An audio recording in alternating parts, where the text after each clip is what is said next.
हो चुका है, चेक कर लेना इफ नहीं पढ़े हो। तो उसके बाद का पोर्शन था that is the formal grammar and the functional grammar. उसका डिवीज़न करके देख लेना है या फिर डिफरेंस करके पढ़ लेना है। तो फॉर्मल ग्रामर में क्या होता है, जो थियोरेटिकल होता है और प्रेस्क्रिप्टिव रहता है, मतलब प्रेस्क्राइब किया जाता है कि आप जो थ्योरीज़ में यूज़ करते हो या फिर ट्रेडिशनल वे से कम्युनिकेट करने के लिए जो ग्रामर का यूज़ करते हो that is called the formal grammar. Functional grammar उसका ऑपोजिट है, जो कि प्रेस्क्रिप्टिव नहीं डिस्क्रिप्टिव होता है एंड इंसिडेंटल ग्रामर है। इंसिडेंट से जुड़ा हुआ रहता है, इंसिडेंटल ग्रामर है, ठीक है? कोई भी इंसिडेंट्स को अगर बताना रहता है जो एक्टिव स्टेज पे रहता है, उसको बताने के लिए हम लोग फंक्शनल ग्रामर्स का यूज़ करते हैं। तो ग्रामर 2 टाइप्स के हो गए, यहाँ पे फॉर्मल ग्रामर एक हो गया एंड फंक्शनल ग्रामर एक हो गया, ठीक है? तो फॉर्मल ग्रामर के अकॉर्डिंग और क्या है देखो, formal grammar it is not based on its day to day functional ability. तो फंक्शनल एबिलिटीज़ पे डे टू डे लाइफ में जो फंक्शनल एबिलिटीज़ है उस पे डिपेंड नहीं करता। बट फंक्शनल बोला क्या है, जो फंक्शनल होता है वो एवरीडे बेसिस पे यूज़ कर सकते हैं, day to day functional abilities पे यूज़ हो सकता है। फॉर्मल में क्या है, it is taught with the help of grammar book. Formal grammar को हम लोग ग्रामर बुक का यूज़ करके पढ़ाते हैं, बट फंक्शनल ग्रामर में it is taught as a separate subject but along with the graded readers, ठीक है? ग्रेडेड रीडर्स क्या है, स्टैंडर्ड वाइज पढ़ेंगे, जिस लेवल का यूज़ होगा, जस्ट लाइक छोटे बच्चों के लिए एक्टिविटीज़ बेस्ड जो ग्रामर बुक होते हैं वो अलग होंगे, जो हायर लेवल्स के लिए होगा वो अलग होंगे। It lays emphasis on the drilling of its rules and definitions. तो यहाँ पे क्या रहता है ना, आपका फॉर्मल जो ग्रामर रहता है, फॉर्मल ग्रामर में बहुत सारे जो पॉइंट्स होते हैं जिसको रूल को पढ़ना ही पड़ता है और स्ट्रिक्ट रूल्स रहते हैं, वो स्ट्रिक्ट रूल्स को पूरा फिक्स डेफिनेशंस के साथ पढ़ना पड़ता है। बट यहाँ पे क्या है ना, यूज़ ऑफ ग्रामर, आपके फंक्शनल ग्रामर में यूज़ ऑफ ग्रामर पे ज़्यादा ध्यान दिया जाता है। It less emphasis on the drilling of use of grammar, grammar का यूज़ कैसे करें, यहाँ पे रूल्स बताता है एंड डेफिनेशंस बताता है, उस प्रॉपर डेफिनेशंस के अकॉर्डिंग जाना पड़ता है। बट वहाँ पे सिर्फ यूजेबिलिटी बताया जाता है कि यूजर्स कैसे करने, how to use.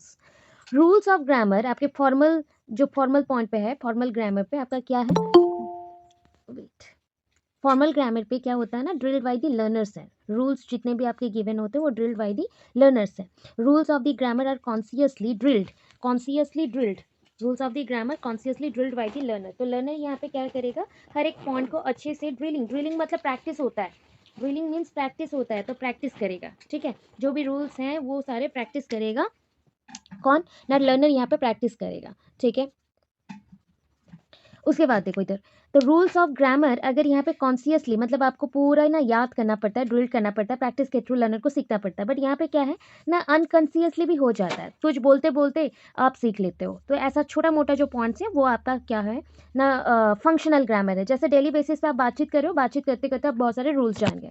Formal grammar जो होता है दैट इज टॉट डिडक्टिवली, ये डिडक्टिवली अगर हो गया तो ये इंडक्टिवली होगा।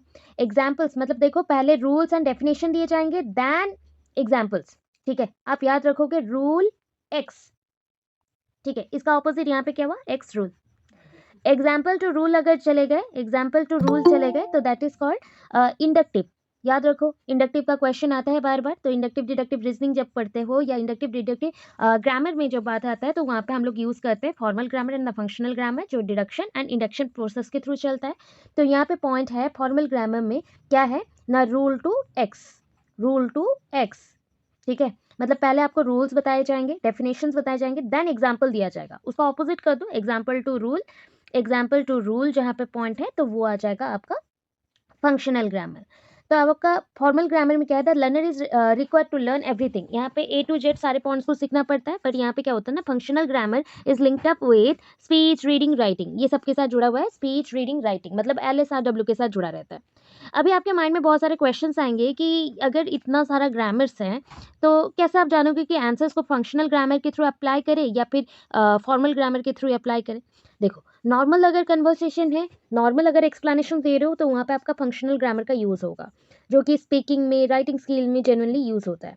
अगर कहीं पे बहुत ज़्यादा परफेक्शन का नीड होता है या फिर कंसंट्रेशन के साथ ग्रामर का यूज़ किया जा रहा है तो उस प्रोसेस को हम डिडक्टिव मेथड का यूज़ करेंगे या फिर हम यूज़ करेंगे फॉर्मल ग्रामर का। अभी पॉइंट ये आता है कि मेथड्स ऑफ टीचिंग ग्रामर, कौन से मेथड से आप पढ़ा सकते हो। तो यहाँ पे दो प्रोसेस तो अभी बोला गया, deductive method and inductive method. फटाफट देखना डिडक्टिव मेथड में क्या है। अभी बोला गया ना डिडक्टिव मेथड मतलब पहले रूल्स एंड डेफिनेशंस बोले जाएंगे एंड आफ्टर दैट एग्जाम्पल्स दिए जाएंगे। So this is the traditional method of teaching grammar. पहले के टाइम पे वही होता था कि पहले आपको हर एक पॉइंट का क्या दिया जाएगा, डेफिनेशंस रूल्स दिए जाएंगे एंड आफ्टर दैट एग्जाम्पल बताया जाएगा। तो वो मेथड हो गया डिडक्टिव मेथड, जहाँ पे आपको देखो formal grammar is taught by the method. इस मेथड के थ्रू फॉर्मल ग्रामर को पढ़ाया जाता है। पहले तो टीचर एक्सप्लेन करेंगे रूल्स ऑफ द ग्रामर, मतलब डेफिनेशन रूल्स सब बताएंगे। आफ्टर दैट एग्जाम्पल के साथ उसको फिक्स करेंगे, पर्टिकुलर रूल्स के साथ एग्जाम्पल्स को फिक्स करेंगे कि ये इसका एग्जाम्पल्स है। अभी देखो कैसे स्टेप्स में टीचर एक पढ़ा सकते हैं ना। स्टेप्स में ये है कि इंट्रोडक्शन देंगे। तो इंट्रोडक्शन किस चीज़ का देना है, जो ग्रामर आप आइटम्स चूज किए हो बच्चों को वो पढ़ाना है। तो today we are going to study articles. ये आपके टीचिंग प्रोसेस के लिए भी बहुत इंपॉर्टेंट है एंड इस पॉइंट को याद रखना, फ्यूचर में काम आएगा। फिर क्या करना है, रूल्स बताने हैं। तो स्टेटिंग द रूल्स हम बताएंगे। तो रूल्स क्या है, रूल्स जस्ट लाइक मैं आज पढ़ा कह रही हूँ प्रिपोजिशंस। सो जो प्रिपोजिशंस हैं वो भी ग्रामर का ही पार्ट है। तो प्रिपोजिशंस के अकॉर्डिंग ए एंड दी इसको एक्सप्लेन किया जाएगा। देन प्रोवाइडिंग एग्जाम्पल्स, मैंने रूल बता दिया है। इसके बाद अगर एग्जाम्पल्स बताएंगे तो ही जाके ये डिडक्टिव बनेगा। तो हम कहाँ कहाँ यूज़ कर सकते हैं ए एंड डी का, टीचर उसका रूल्स बताएगा प्लस एग्जाम्पल्स भी देगा, प्रेजेंट करेगा उस एक पर्टिकुलर रूल्स के साथ। एप्लीकेशन अप्लाई करके दिखाएंगे, teacher give sentences for practice. अब स्टूडेंट्स को हम कुछ करके दिखाएंगे प्लस एग्जाम्पल्स देंगे एंड एग्जाम्पल्स के बाद कुछ ऐसे स्टेटमेंट्स देंगे जिसके थ्रू वो प्रैक्टिस कर सकता है। Student answers are check and corrections are done in the classroom. Classroom में स्टूडेंट को कितना समझ आया नहीं आया उसको चेक किया जाएगा, उसके करेक्शंस किए जाएंगे जो भी टास्क दिए गए हैं उस एप्लीकेशंस के अकॉर्डिंग, मतलब अप्लाई करने के बाद। आफ्टर दैट टॉपिक्स के जो भी नीड होते हैं और भी एक्स्ट्रा एग्जाम्पल्स अगर नहीं समझ आए तो दिए जाएंगे। असाइनमेंट क्या है, प्रैक्टिस करने के लिए होम टास्क दिया जाएगा, होम टास्क दिया जाएगा। तो ये डिडक्टिव मेथड है। सो यहाँ पे आपको पता चला कि फॉर्मल को पढ़ाने के लिए हमें क्या चाहिए ना, फॉर्मल अगर ग्रामर पढ़ाना है तो हमें डिडक्टिव मेथड का यूज़ करना पड़ेगा। Normally English speakers and writers इसको यूज़ करते हैं। इंडक्टिव मेथड क्या होता है ना, ये क्या है, मॉडर्न है एज वेल एज नेचुरल भी है। बिकॉज पहला वाला क्या था, ट्रेडिशनल था, ये मॉडर्न भी है एज वेल एज नेचुरल भी है। First example are presented before the student. पहले तो एग्जाम्पल दिए जाएंगे, दैन बच्चों ने जो समझा, जनरल आइडिया इंट्रोड्यूस किया, उसके अकॉर्डिंग वो पॉइंट तक पहुंचेगा, एंड रिजल्ट तक पहुंचेगा, दैट मीन्स वो स्टेप्स तक पहुंचेगा। तो बच्चे को क्या देना है ना, इंट्रोडक्शन पहले दे देना है कि कौन सा टॉपिक आज पढ़ने वाले हैं। देन पहले एग्जाम्पल देंगे, तो ए एंड डी से रिलेटेड कुछ टीचर एग्जाम्पल्स देंगे। उसके बाद बच्चे क्या करेंगे, ऑब्जर्वेशन करेंगे, ऑब्जर्व करेंगे and student observe the examples and try to generalise the common things present in the examples. क्या कॉमन थिंग्स प्रेजेंट, क्या क्या क्या पॉइंट्स है ए एंड डी का यूज़ कर रहे हैं, तो क्या है डेफिनाइट में, क्या इनडेफिनाइट है, उस पॉइंट पे समझाएंगे। एंड उसके बाद बच्चे जनरल आइडियाज़ में पहुंचेंगे उस रेस्पॉन्स के अकॉर्डिंग कि यहाँ पे टीचर एक्सप्लेन करना चाहते थे अबाउट प्रिपोजिशन एंड उनके रूल्स को डिज़ाइन करेंगे। प्रैक्टिस के लिए टीचर मोर एग्जाम्पल्स देगा ओरल एंड रिटन प्रैक्टिस में। असाइनमेंट, घर पे प्रैक्टिस करने के लिए असाइनमेंट दिए जाएंगे। और भी मेथड्स हैं आपके, that is the informal method. This method emphasises the uses of grammar rather than the rules of grammar. यहाँ पे इनफॉर्मल मेथड में क्या होता है ना, पहले हम लोग ग्रामर बताते हैं कि ग्रामर एक्चुअल है क्या, उसका रूल्स नहीं बताया जाता, ग्रामर को कैसे यूटिलाइज किया जाता है वो बताया जाता है। अगर यूजेस पहले बता दिया गया, रूल बाद में बताया गया, तो यहाँ पे हम क्या करें, अगेन बोला जा रहा है कि ये इंडक्टिव मेथड ही होगा या डिडक्टिव होगा, इंडक्टिव होगा, बिकॉज एग्जाम्पल पहले है, रूल्स बाद में आ रहे हैं। तो ग्रामर को कैसे यूटिलाइज करना है, उसके यूजेस क्या है वो बताए जाएंगे, ना कि रूल्स बताए जाएंगे। Teacher uses this method informally, teacher यहाँ पे इनफॉर्मली इस मेथड का यूज़ करेंगे करेक्टिंग द स्टूडेंट्स होमवर्क और क्लास वर्क। बच्चों के जो क्लास वर्क है, होमवर्क है, उसको करेक्शन करेंगे एंड ही और she briefly explain the uses of grammar to the students. यहाँ पे छोटा छोटा पॉइंट्स करके बच्चों को बताया जाएगा कि कैसे ग्रामर का यूटिलाइज होगा individually and correct their mistake, उनके मिस्टेक्स को भी करेक्ट करेंगे। तो ये क्या होता है ना, लैंग्वेज लर्निंग का कुछ कुछ पॉइंट्स है, अर्ली स्टेजेस में ये किया जाता है। इंसिडेंटल में क्या है, इंसिडेंटल में क्या है, इंसिडेंटल मेथड पे ये क्या बोला था, कोई एक इंसिडेंट या फिर कोई एक रिलेटेड थिंग्स, कुछ अगर इवेंट्स हो गए उससे रिलेट करके कुछ बताना। So this method is also known as a reference और को रिलेशन मेथड। इस मेथड को हम रेफरेंस मेथड या को रिलेशन मेथड भी बोल सकते हैं, को रिलेशन मेथड भी बोल सकते हैं, मतलब एक के साथ एक जुड़ा हुआ है। This method is use incidentally while teaching the text book. ये मेथड कब यूज़ करते हैं, जब हम लोग पढ़ाते हैं ना बच्चों को, एंड बीच बीच में हम लोग जो सेंटेंसेस का यूज़ करते हैं ग्रामर को शो करने के लिए, कुछ एग्जाम्पल्स दे देते हैं, या कॉम्पोजिशन पढ़ाने के लिए जो छोटा छोटा लाइन्स का यूज़ करते हैं, या ट्रांसलेशन करते हुए जो बच्चों का यूज़ करते हैं ग्रामर पॉइंट्स, तो वो सारा हो गया incidental. Teacher explain grammatical rules and their applications, implications or applications by correlation or correlating them to the textbook, composition, translation. यहाँ पे टीचर क्या एक्सप्लेन करेगा कि ग्रामेटिकल रूल क्या है एंड उसको कैसे यूज़ किया जा सकता है और किसके साथ कनेक्ट करके बोलेगा, टेक्स्ट बुक हो गया, आपका हो गया composition, essays and translation method के थ्रू। इतना है। टीचिंग कॉम्पोजिशन आपको नहीं पढ़ना है बिकॉज टीचिंग कॉम्पोजिशन पहले था, अभी नहीं। रिमेडियल टीचिंग का, तो रिमेडियल टीचिंग एक करेक्टिव टीचिंग है या कंपेंसेटरी टीचिंग है। जब बच्चों को जो भी पढ़ाओ एंड वो कुछ काम में ना आए तो हमारा बहुत ज़्यादा प्रॉब्लम बढ़ जाता है, ठीक है। तो बच्चों को पढ़ाया but due to dyslexia, dysgraphia या डिसकैलकुलिया उसके माइंड में कुछ नहीं आ रहा है और समझ भी नहीं पा रहा है, तो उन बच्चों को करेक्शन करने के लिए we can use as remedial teaching, उस मेथड का हम यूज़ करते हैं। द टीचर, जो भी टीचर है, teachers are lesson in order to help. यहाँ पे हेल्प किसको मिलेगा, नहीं, in order to help the slow learner, slow learners को हेल्प मिलेगा। जो बच्चे वीक है उनको हम रिपीटेडली पढ़ाएंगे, that is called remedial teaching. जो भी उनका स्टडी पीरियड है उसके बाद एक्स्ट्रा टाइम लेके पढ़ाया जाएगा।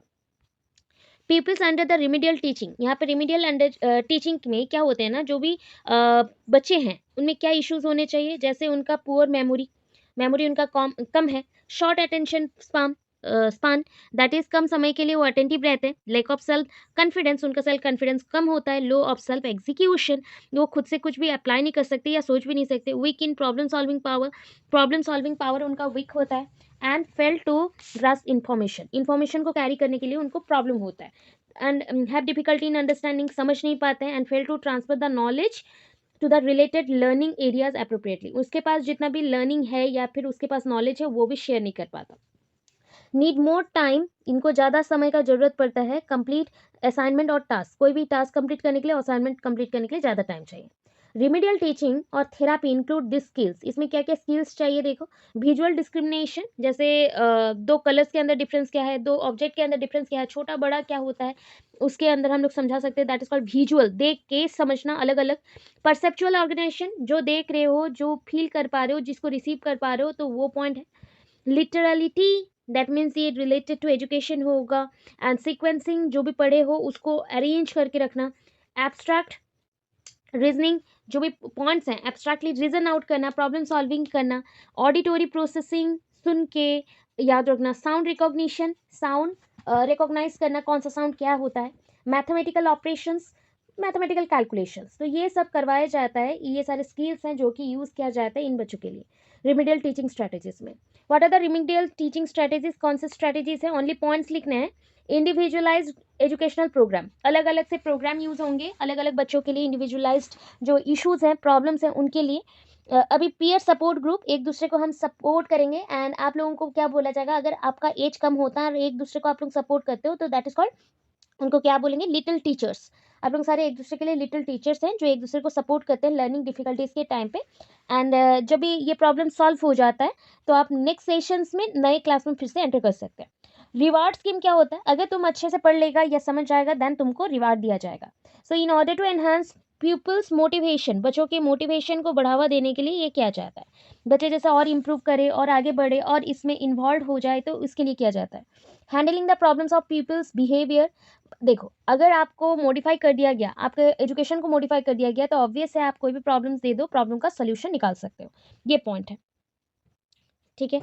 इसके बाद establish close relationship with the peoples and listen them what they say, बच्चों के साथ आपका रिलेशनशिप अच्छा करो, क्लोज बनाओ। गिव पॉजिटिव रीइंफोर्समेंट, इन बच्चों को पॉजिटिव रीइंफोर्समेंट दो because they are very weak in something, उनका मेंटल कंडीशन ठीक नहीं रहता है, अटेंशन भी अगर खराब मिलेगा या मिसबिहेव मिलेगा तो इनको प्रॉब्लम हो सकता है, तो इनको मॉडिफाई करने के लिए हमें क्या चाहिए, रिमीडियल टीचिंग का क्लास चाहिए। फिर क्या होता है ना, इट रेफर्स टू द और refers the cases to guidance workers for follow up actions, तो यहाँ पे क्या है, गाइडेंस दिया जाएगा वर्कर्स को कि इनके लिए जो जो काम है उसको कंप्लीट किया जाए।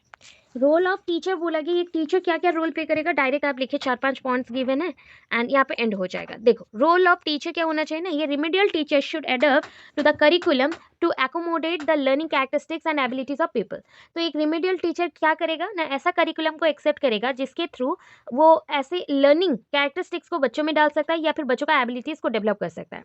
Teaching should not be directed by the text book, यहाँ पे जो टीचिंग हो रहा है वो टेक्स्ट बुक के थ्रू डायरेक्ट नहीं हो रहा है, बच्चों को समझाना है तो टीचिंग मटेरियल का यूज़ कर सकते हैं अदर, क्योंकि इससे और भी ज़्यादा ईजी हो पढ़ाने का स्टाइल, उससे बच्चों को याद रहेगा। School should formulate clear practices on homework which should be reviewed regularly. तो स्कूल में क्या दिए जाएंगे ना, क्लियर प्रैक्टिसेस करवाने के लिए होमवर्क भी दिए जाएंगे एंड होमवर्क को बच्चे को रेगुलरली करना है. Assignment should be targeted at the teaching objectives. Assignment भी वर्क दिए जाते हैं एंड होमवर्क भी दिए जाएंगे जो कि कंटेंट से मैच होते रहेंगे और बच्चे पढ़ के आएंगे.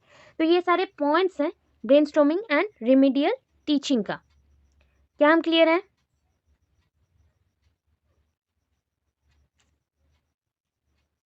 यस और नो? ओके. शॉर्ट टॉपिक्स हैं, इजी इजी है. देखो जितना मार्क किया है उतना ही पढ़ना. बुक में आपके बुक से भी ये छोटे छोटे पॉइंट्स थे बोल के मैंने दे दिया है, उतना ही पढ़ लेना. 1-2 टाइम्स रीड कर लोगे तो हो जाएगा, बस रीड करना है. देखो मैक्सिमम टॉपिक ओवर हो गया. स्ट्रेस इंटोनेशन 2 क्वेश्चंस है. स्ट्रेस क्या होता है, ये ना रिलेटेड टू फोनेटिक्स है. जितना भी पॉइंट्स पढ़ रहे हो अभी, वावल्स, कॉन्सोनेंट, स्ट्रेस, ये सारे फोनेटिक्स का पॉइंट्स हैं.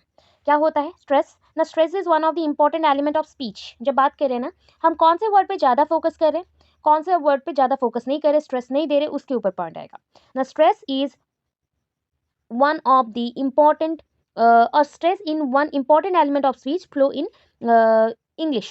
That is speech flow in English. मतलब आप जो भी बात करते हो उसमें जो फ्लो आता है ड्यू टू स्ट्रेस होता है. Stress is defined as using the muscular energy. आपको वो पता है कि आप वॉइस जब भी एराइज करते हो या फिर रेज करते हो या वॉइस जब भी निकल रहा है ना, आपके गले के ऊपर हाथ रखो, आपके 4 उंगलियां उस पर दो एंड कुछ प्रोनाउंस करो, तो देखना एक वाइब्रेशन क्रिएट हो रहा है. वाइब्रेशन क्रिएट हो रहा है, दैट मीन्स वहाँ पे भी वर्ड्स को जब हम प्रोनाउंस करते हैं तो थ्राइलिंग आता है या रिदम बनते हैं या फिर आप उसमें फोकस करते हो एनर्जीज के थ्रू. ठीक है. Stress is the degree of force. यहाँ पे डिग्री ऑफ फोर्स बोला गया. डिग्री ऑफ फोर्स आप जो भी यूज़ करते हो बोलने के लिए. जैसे मैं अभी बोल रही हूँ, जोर से बात करूँ तो ज़्यादा फोकस रहेगा, ज़्यादा एनर्जी भी नीड होगा, ज़्यादा फोर्स का नीड होगा. अगर धीरे बात करती हूँ तो कम एनर्जी का नीड होगा या कम फोर्स का नीड होगा. तो with which a unit of a sound और सिलेबल और ए वर्ड इज अटेड, जिसके थ्रू स्ट्रेस और साउंड जो हम लोग प्रोनाउंस कर रहे हैं या फिर हम जो डिफरेंट टाइप ऑफ डिग्रीज में फोर्स किया जा रहा है बोलने के लिए, तो उसके थ्रू हम लोग किसी भी चीज़ को अटर कर सकते हैं, बोल सकते हैं. ठीक है.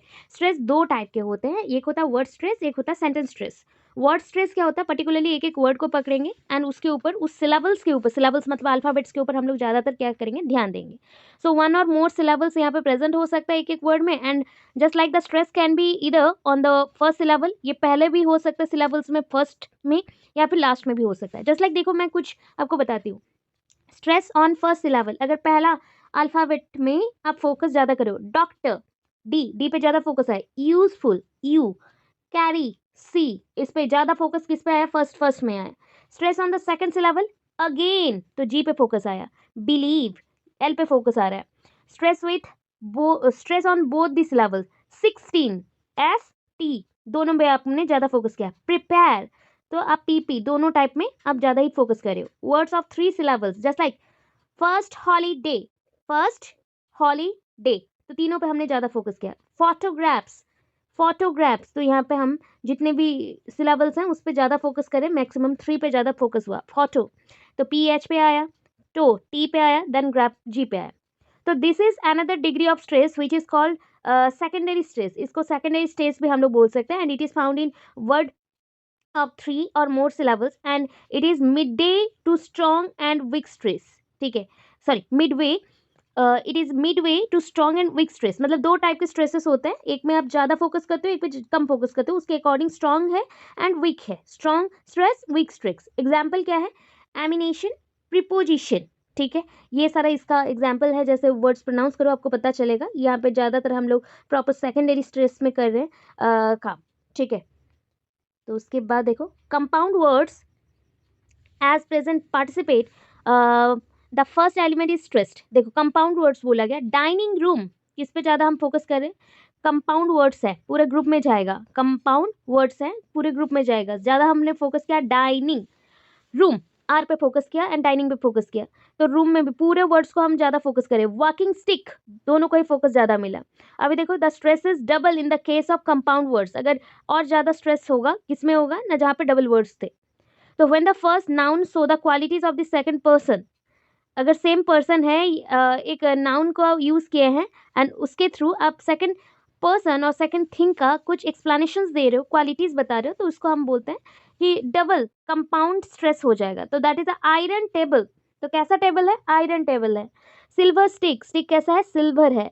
देन क्या आया? लीड पेंसिल, तो दोनों भी ऐसा है। तो पहला तो चीज है नाउन, उसके बाद जो भी है उसका एक्सप्लेनेशन है। सेंटेंस स्किल्स में क्या करते हो? जब सेंटेंस स्किल्स आप लोग पढ़ते हो, सेंटेंस स्किल्स में क्या आता है? LSRW चारों आते हैं, एंड उसके लिए जो भी आपको स्ट्रेस चाहिए that is called the sentence stress. तो sentence stress is the kind of stress, ये भी एक टाइप का स्ट्रेस है, in which certain words comprising a stance carry stronger stress than the other. मतलब देखो, ये पूरा अगर स्टेटमेंट हम लोग बनाएंगे, सेंटेंस बनाएंगे, उसमें कुछ ऐसे भी वर्ड्स होंगे जो कि जितने भी वर्ड्स हैं उनमें से बहुत ही हटके होगा, एंड ये पॉइंट पे आप क्या करोगे ना, एक पे ज़्यादा फोकस करोगे, एक पे कम फोकस करेंगे। तो in a sentence important words are stressed which lead to difference in the meaning for instance. तो यहाँ पे क्या होगा ना, इंपॉर्टेंट हम लोग ज़्यादा फोकस किस पे कर रहे हैं ना, दो चीज़ के अंतर करके फिर एक पे ज़्यादा फोकस कर रहे हो, एक पे कम फोकस कर रहे हो। Just like he is my uncle, मतलब यहाँ पे दो चीज़ पे फोकस है, अंकल एंड माई, ठीक है, नॉट एनी वंस अंकल। इसका मतलब क्या हुआ कि वो सिर्फ मेरे अंकल है, माई माई अंकल। ही इज माई, फिर से पॉइंट देखो, ही इज माई अंकल, बट यहाँ पे थोड़ा सा चेंज किया गया, देखो एक मार्क ऊपर लिखाया गया है। So he is my uncle, not anybody else, किसी और के अंकल नहीं है। एनी वन, एनी बॉडी, ये दोनों अलग अलग है। एनी वन किसी के हो नहीं सकते, किसी के होने नहीं वाले हैं। नहीं, इट इज माई अंकल, यहाँ पे देखो क्या है आपका जो ये पॉइंट है आगे है। So why do you doubt, मतलब क्यों हम लोग डाउट करें कि वो मेरे ही अंकल है। Then last one, he is my uncle, देखो इस पे स्ट्रेस जहां जहां दिया जा रहा है ना उसके अकॉर्डिंग चेंज हो रहा है। ही इज माई अंकल, तो माई अंकल पे ही ज्यादा फोकस आया। ही इज माई अंकल, तो माई बोला गया तो एनी बॉडीज एल्स का नहीं होगा, तो ही इज माई अंकल, तो यहाँ पे आया कि डाउट है मुझे कि वो मेरे ही अंकल है। फिर लास्ट आया अंकल पे ज्यादा फोकस, तो ये अंकल है नॉट फादर, ये मेंशन किया गया। So generally stress the following characters, जैसे कि हम ज़्यादा फोकस करते हैं और नाउन्स पे, डेमोन्स्ट्रेटिव प्रोनाउंस पे, एडजेक्टिव्स पे, मोस्ट, एडवांस, भास पे, ठीक है। अभी नेक्स्ट देखो, रिदम आपको नहीं चाहिए, रिदम का क्वेश्चन आप पे नहीं है। इंटोनेशन पे आ जाओ। इंटोनेशन क्या होता है? टोन जानते हो ना, वॉइस टोन सब जानते हैं। Intonation means rise and fall of voice, जैसे हम लोग बोलते हैं सा, तो ये जो चेंजेस आया ना, तो ये इसको बोला जाता है इंटोनेशन। वैसे वर्ड्स के बिटवीन भी ये चेंजेस आते हैं, आप जब बात करते हो उसमें भी चेंजेस आते हैं, एंड इसको rise and fall of voice जो बोला जाता है, इसको रीडिंग एंड स्पीकिंग में जनरली यूज किया जाता है, and it is a musical element, speech का म्यूजिकल एलिमेंट्स इसको बोला गया, एंड इट गिव्स रिदम। ये आपके जो सेंटेंसेस हैं उसको रिदम देते हैं रीडिंग के टाइम पे या स्पीकिंग के टाइम पे।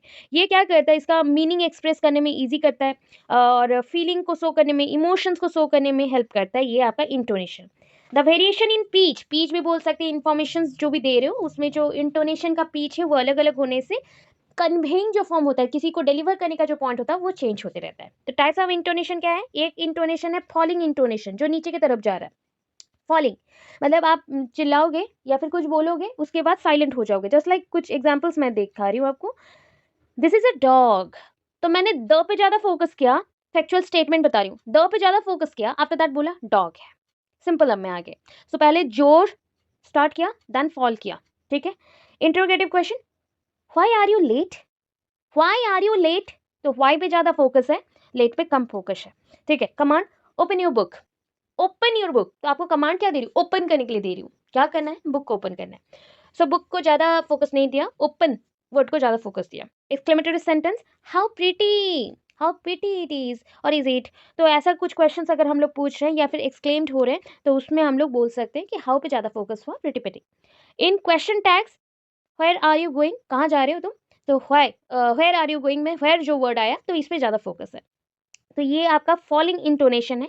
राइजिंग इंटोनेशन क्या होता है ना, अप में जाओगे, पहला स्टार्टिंग लो, जो पीछे का सेंटेंस के वर्ड्स होंगे उसमें हाई रहेगा। Here we start speaking with a low pitch of voice, then voice goes up, उसके बाद आगे जाएगा। जैसे बोल लो, question whose answers are yes और नो, ठीक है, ऐसे क्वेश्चन जिसके आंसर्स यस और नो रहता है, तो क्वेश्चन पूछ लिया, लास्ट में यस और नो, इधर हम लोग धीरे से स्टार्ट किए, जोर से आंसर देंगे। Request such as excuse me, तो हम ज़्यादा एक्सक्यूज में थोड़ा सा फॉल करते हैं, एंड एक्सक्यूज मी जब बोलते हैं, मी में ज़्यादा हम लोग राइज करते हैं। प्लीज, दैट इज प्ली में देखो पी से स्टार्ट किया ना, थोड़ा सा स्लो रहेगा या लो वॉइस रहेगा, उसके बाद अप होगा। सेंटेंस शोइंग सरप्राइज, जैसे सरप्राइज हो गए हो, डाउट है और प्रोटेस्ट कर रहे हो, उसमें भी ऐसे यूज किया जाता है। ठीक है। ये किस लिए हेल्प कर रहा है ना, यूजफुल इन अटरेंस, कोई भी चीज़ को बोलना है, अटर करना है, प्रोनाउंस करना है, उसके लिए हेल्प कर रहा है। शोइंग कलरफुल मीनिंग, बहुत सारे प्रॉपर वे से ये कलरफुल मीनिंग दिखाता है। Help in giving proper tone, tone बताता है कि डिफरेंट वेज से आप वर्ड्स को प्रोनाउंस करते हो, तो फॉलिंग एंड जो राइजिंग टोनेशन है उसको यूज कर सकते हैं। ठीक है, शॉर्ट क्वेश्चन है पूरा, 5 मार्क्स का ओनली। भावल साउंड्स कौन से हैं एंड कॉन्सोनेंट साउंड्स कौन से हैं? Vowel sounds are sounds which are produce without any obstruction to the exhaled air. अभी क्या होता है ना, एक्सहेल्ड एंड इनहेल्ड होता है। जब आप इनहेलिंग कर रहे हो तो एयर आप ले रहे हो अंदर की तरफ, एक्सहेल्ड कर रहे हो तो आप हवा छोड़ रहे हो, मतलब आप जो सांस लेते हो सांस देते हो, मतलब सांस तो दे नहीं सकते बट हवा छोड़ते हैं जो यूटिलाइज नहीं हुआ, तो कार्बन डाइऑक्साइड हम लोग छोड़ रहे हैं, तो उसको एक्सहेलेशन बोलते हैं। और जो ले रहे हो इनहेलेशन बोला जाता है, इनहेल एक्सहेल। तो जब भावल साउंड्स का यूज़ करते हैं ना, तब प्रोनाउंस करते हो और साउंड्स प्रोड्यूस करते हो, तो उसमें कोई भी रोक टोक नहीं होता है कि एक्सहेल्ड हो जाएगा एयर। मैंने भावल साउंड का यूज़ किया, ए, ई, ठीक है, सो इसमें कोई भी बाधा नहीं आता। ठीक है, ए, ई, आई, ओ, यू, तो ये सारे हैं ना आपके भावल्स, तो भावल साउंड में कुछ भी प्रॉब्लम नहीं होता है। तो आपके सांस अंदर जा सकते हैं, इजीली बाहर भी आ सकते हैं, इसमें कोई इशू नहीं करता है। So there are 5 vowels which represent 20 vowel sounds. यहाँ पे 5 भावल्स हैं, मगर वो उसके कॉम्बिनेशन में 20 भावल साउंड्स बन जाते हैं। 12 भावल्स प्लस 8 डिप्थोंग्स बनते हैं। ठीक है, 8 डिप्थोंग साउंड्स बनते हैं। So it is voice sounds, मतलब आप प्रोनाउंस करते हो ए, ई, ओ, आई, यू, ऐसा आप प्रोनाउंस करते हो, तो these are called the voice sounds. While pronouncing vowel sound, lips, teeth and roof of the mouth don't touch each other. आप प्रोनाउंस करो, ए जब बोल रहे हो आपका जीभ जो है, अपर जो पैलेट है उसके साथ टच नहीं करेगा, माउथ का जो अपर पार्ट है उसको टच ही नहीं करता। ओ बोलने से पूरा मुंह ओपन हो जाता। ओ, यू बोलने से भी टच नहीं करता। तो ये सारे आपके पॉइंट्स हैं कि यहाँ पे वॉइस साउंड्स इसको बोलेंगे। भावल्स क्या है? In a vowel speech sound is without any restrictions of the vocal tract. अभी गले के ऊपर कुछ भी मतलब आप चेक करना चाहते हो कैसे हवा आ रहा है या कैसे साउंड आ रहे हैं, तो गले के ऊपर 4 उंगलियां रखो, तो जब भी आप ए, ई, ओ ऐसे बोलोगे तो एक साउंड पूरा क्लियर आ रहा है, उसमें कोई ऑब्स्ट्रक्शन या बाधा नहीं है, रेस्ट्रिक्शन नहीं रहता वोकल ट्रैक का भी। ये vowel is the main part of the syllable. Vowel सबसे इंपॉर्टेंट चीज होता है एक सिलाबल का, अल्फाबेट और वर्ड्स का बहुत इंपॉर्टेंट पार्ट होता है। Vowels are the basic speech sounds articulated with an open vocal tract. ये ओपन है, वोकल ट्रैक पूरा ओपन होता है। जब ए बोलते हो ना, पूरा मुंह खुला रहता है एंड पूरा डायरेक्ट आवाज आती है, डायरेक्ट आवाज आती है आपकी वोकल कॉर्ड से। ठीक है, ओपन वोकल ट्रैक बोला गया। Vowels are the nucleus of syllable, मतलब आप बोल सकते हो ना जितने भी वर्ड्स बनते हैं उसके अगर प्रोनाउंसिएशन में कोई हेल्प करता है तो वो भावल साउंड्स ही हैं। Vowels always have to be preceded by the words A an instead of A. जितने भी भावल वर्ड्स होते हैं उसके आगे क्या बैठता है? ए एन बैठता है। ठीक है, ए और दी और दे एटसेट्रा नहीं बैठता। एग्जाम्पल और क्या क्या हो सकता है? ए ई, ए सेमीकॉलन, आई सेमीकॉलन, आई, ई आई, ओ आई, ए आई, ऐसे साउंड्स आ सकते हैं। ठीक है, कॉन्सोनेंट्स में देखो क्या है ना, consonant sounds are sound which produce by the blockage और consonant sounds obstruction. Consonants sound obstruction to the exhaled air, मतलब यहाँ पे जो भावल्स का प्रॉब्लम था वो सोल्यूशन, भावल्स में कुछ प्रॉब्लम्स नहीं था, भावल्स में कोई रोकने वाला नहीं था, हवा रोकता भी नहीं है, डायरेक्ट है, आप सांस लेते हो वो भी रोकता नहीं है। बट कॉन्सोनेंट्स में आपके थोड़े से क्या होते हैं, सांस अटकते हैं, जब बाहर हवा छोड़ते हो वो थोड़ा सा इशू क्रिएट करता है। देयर आर 21 कॉन्सोनेंट्स, याद रखो, there are 21 consonant which represent 24 consonant sounds. ठीक है, 24 कॉन्सोनेंट साउंड्स को प्रोड्यूस करता है। अभी बोलोगे क्या? It is voiceless sounds. ये वॉइस साउंड्स था तो ये वॉइसलेस है। अभी ड्यू टू द पार्शियल और complete closure the lip tree teeth roof of the mouth में टच ईच अदर। सब कुछ टच होता है एक दूसरे के साथ मुंह में। जब ऐसे अल्फाबेट्स बोलते हो ना, बी, अभी बी बोल के देखो, सब कुछ टच हो रहा है, लिप्स टच हो रहा है, जीभ आपके रूप में टच कर रहा है, बी। ठीक है, फिर पी बोल लो, आई, आई वाला आपका भावल्स हो गया, सॉरी, एच, जी, तो ऐसे बोलोगे तो सारा टच होता है। कॉन्सोनेंट साउंड्स में और क्या है ना, द कॉन्सोनेंट साउंड्स और consonants are the speech sounds made during the pronunciation with the restriction in the vocal tract. यहाँ पे वोकल ट्रैक में रेस्ट्रिक्शन आता है जो यहाँ पे डायरेक्ट था। In contrast the consonant is dependent on A Bhawal. Consonants आपके डिपेंड करते हैं भावल्स के ऊपर for the formation of the syllable. अगर वर्ड को हमें फॉर्म करना है तो हमें इसके ऊपर डिपेंड करना पड़ता है, कॉन्सोनेंट डिपेंड करता है भावल्स के ऊपर। Consonants are the basic speech sounds articulated with a particularly और कंप्लीटली क्लोज वोकल ट्रैक। तो कॉन्सोनेंट ऐसा स्पीच है, बेसिक स्पीच है जिसके साउंड्स अगर प्रोड्यूस करना पड़ता है आपके कंप्लीटली क्लोज वोकल ट्रैक में भी हो सकता है। ठीक है, open vocal track and close vocal tract. अभी बोलोगे जैसे मैंने आपको बोला क्या बोल रहे, पी, बी, सी, तो देखो आपका मुंह बंद हो रहा है, आपका वोकल ट्रैक एक टाइम के लिए थोड़ा सा बंद हो जाता है, तो वो पॉसिबल होता है ओनली कॉन्सोनेंट्स में। भावल्स में ओपन ट्रैक रहता है। Consonants have to be linked with the vowel to form a syllable. So ये भावल के साथ जुड़ता है, यहाँ पे भी पॉइंट था, जुड़ के ये वर्ड्स बनाते हैं, सिलेबल्स बनाता है।